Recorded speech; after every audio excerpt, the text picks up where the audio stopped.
Lats. Can't say it enough. Train your freaking lats, man. It's so important. Not just for the deadlift, but for the whole bloody human being when it comes to physical performance. Just finished the deadlift workout, and in this one I just try to squeeze the living shit out of the lats. What I've found is I'm so much stronger. I feel like I'm wearing a belt around my lower back. It's just astonishing how much it does for you. It's such a large muscle group that it basically wraps your whole upper body in this nice little belt. Especially off the floor. You know, the first thing that the bar wants to do off the floor in the deadlift is get away from you. And the muscle group that's responsible for pulling the bar in are the lats. It's so amazing, man. All these years I've been training, and I just thought it was all about the glutes, the hamstrings, the lower back, hip extensors. But there's so much more to it. I'm getting all these ideas now. There's a fella which, you know, if you're in powerlifting and strength gain, you would have heard of this name, Kayla Woolham. First discovered him last year, I think it was, and I couldn't fucking believe what he was doing. For such a skinny frame, he's not a large guy by any means. He's there fucking pulling 900 off the floor. I couldn't fucking believe it. The guy's got skinny legs, man. Like, he doesn't have tree trunks for legs. And yet this guy with hook grip, sumo deadlift, rips the fucking thing off the ground. And he's not a slouch with the conventional either. I think he was pulling 800 or 700, something very, very impressive. But the only distinctive feature on this guy, to me, are the freaking lats, man. Huge lats.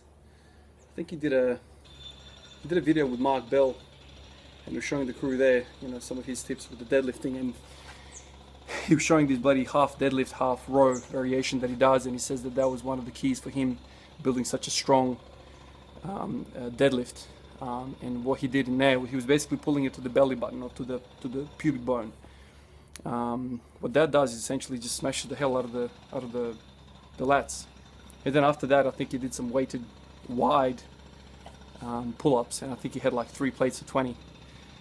So the guy clearly has strong lats on him, which is the only distinctive feature. Like, the guy does not have a massive lower body. He does have a very impressive upper body, which you know, makes me think, man, what the hell is pulling this weight? Now, I'm not making the stupid assumption that, you know, mass equals strength. I'm not saying that, but the guy's got not very well developed lower body.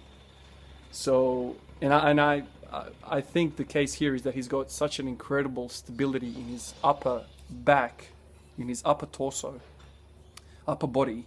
Because of the lats contracting, he just feels sturdy. There's no rounding of the lumbar, there's no rounding of the upper back.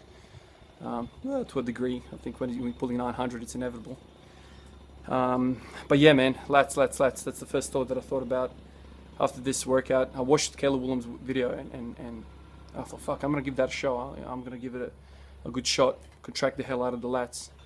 And what I noticed was, in these, you know, 140 kilo times 3 sets of 12 reps, in the later reps, or the later sets definitely, as my lats were fatiguing, my lower back was also threatening to round. I just feel so much more sturdy when I contract the lats. The lower back feels great. So moving forward, I'm gonna just start smashing the shit out of the lats, man. I'm gonna first focus on, you know, not wide pull-ups, but somewhat neutral, you know, width pull-ups. And I'm gonna try and squeeze at the top. And then as the time moves on, I'm gonna start adding weight. I'm gonna try and progress the pull-ups, and I'm gonna try and document the deadlift strength as well. I want to see whether there's a direct correlation. I feel like there will be, but it's going to be interesting if there's going to be one. But yeah, also I think the lats also carry over to the bench press. I think some guys disagree, but I feel like if you've got a strong sort of lats, I'm pretty sure you're going to have a pretty strong upper back as well. And people do say that the upper back is pretty much responsible for you know, having a strong bench press.